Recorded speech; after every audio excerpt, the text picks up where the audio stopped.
Assalamualaikum warahmatullahi wabarakatuh. Kami dari kelompok 2 akan menjelaskan tentang penelitian pengembangan dan penelitian tindakan kelas dan anak usia dini. Sebelum memasuki penjelasan, saya akan memperkenalkan terlebih dahulu anggota dari kelompok 2. Yang pertama ada saya sendiri, Hikmah Aryani, kedua ada Israwati, ketiga ada Norlena, keempat ada Salsabila, dan kelima ada Khalisatul Azkia. Kita langsung saja, yang pertama adalah penelitian dan pengembangan. Penelitian yang memfokuskan mengarahkan kepada menghasilkan suatu produk, desain, atau proses disebut penelitian pengembangan.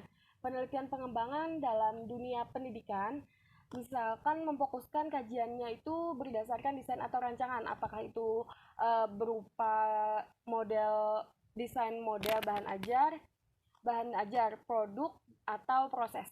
Selanjutnya ada tujuan dari penelitian pengembangan. Tujuan dari penelitian pengembangan adalah ingin melihat perubahan yang terjadi secara kurun waktu tertentu. Sebagai contoh, penelitian pengembangan tentang perbedaan dalam bidang akademik dan sosial. Misalkan ada siswa atau sekelompok siswa yang dari status sosial menengah ke bawah atau menengah ke atas. Secara umum, penelitian pengembangan itu sendiri adalah artinya pertumbuhan secara perlahan atau evolusi atau secara bertahap. Nah, dari pengertian secara umum tersebut, maka akan beberapa kajian bidang tertentu akan mengkajinya lebih dalam lagi. Selanjutnya ada pemilihan masalah penelitian pengembangan. Nah, menurut Punanji, untuk keperluan pemecahan masalah dan persoalan praktis di lapangan tersebut, penelitian yang kita lakukan berkenaan dengan penelitian tindakan kelas atau kita melakukan suatu penelitian pengembangan dalam bidang pendidikan. Misalkan mengembangkan suatu desain bahan ajar, strategi pendekatan, atau rumusan masalah pengembangan biasanya dinyatakan dalam bentuk kesenjangan atau kondisi belum atau kurang terpenuhinya sesuatu. Sebagai ilustrasi, perhatikan contoh gambar yang ada di PowerPoint kami. Ada pertama judul penelitian, rumusan masalah, terus pertanyaan penelitian. Terima kasih. Selanjutnya yang ketiga ada tujuan penelitian. Menurut Widodo, tujuan dalam konteks proposal penelitian bukanlah tujuan dalam artian untuk kepentingan apa proposal tersebut dibuat.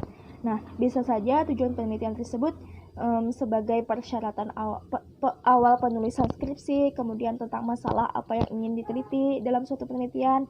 Nah, tujuan penulisan itu harus disinkronkan dengan masalah penelitian yang sudah diformulasikan dalam bentuk rumusan masalah suatu penelitian. Jadi harus disinkronkan antara rumusan masalah dengan tujuan penulisan.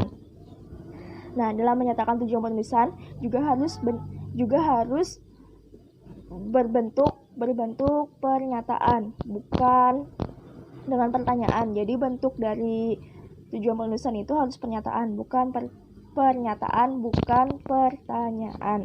Nah, tujuan penelitian juga harus spesifik dalam artian selaras dengan rumusan masalah. Kemudian yang B itu adalah penelitian pengembangan model. Nah, penelitian pengembangan merupakan penelitian yang menelaah suatu teori konsep atau model untuk membuat suatu produk baru atau menyempurnakan produk yang sudah ada.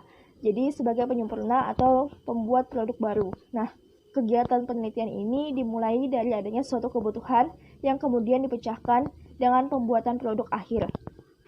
Nah, penelitian-penelitian di bidang pendidikan pada umumnya tidak diarahkan pada pengembangan suatu produk, tetapi ditujukan untuk menemukan pengetahuan baru. Nah, berkenaan dengan fenomena fundamental, serta praktik pendidikan. Nah, model pengembangan merupakan dasar untuk mengembangkan produk yang akan dihasilkan. Jadi pengembangan model ini merupakan suatu dasar untuk mengembangkan produk yang akan dihasilkan. Nah, jadi penelitian pengembangan model atau perangkat pembelajaran berorientasi pada produk penelitian yang menggunakan pendekatan prototipe. Untuk memperoleh prototipe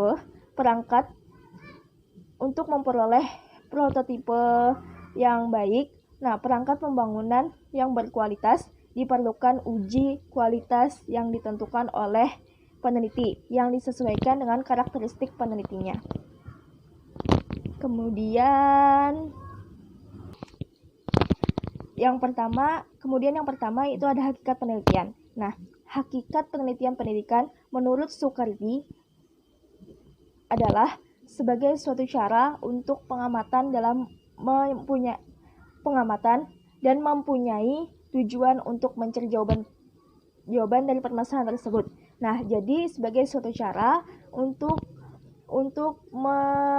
mencari jawaban dari permasalahan tersebut. Nah, penelitian pendidikan ini tidak lain adalah sebagai seni dan ilmu pengetahuan guna mencari jawaban dari suatu permasalahan tersebut. Sekian dan terima kasih. Kemudian poin kedua, penelitian ditinjau dari tujuannya terbagi menjadi 3. Yang pertama ada penelitian eksploratif, bertujuan untuk menggali secara luas tentang adanya sebab akibat terjadinya suatu gejala. Yang kedua, penelitian R dan D.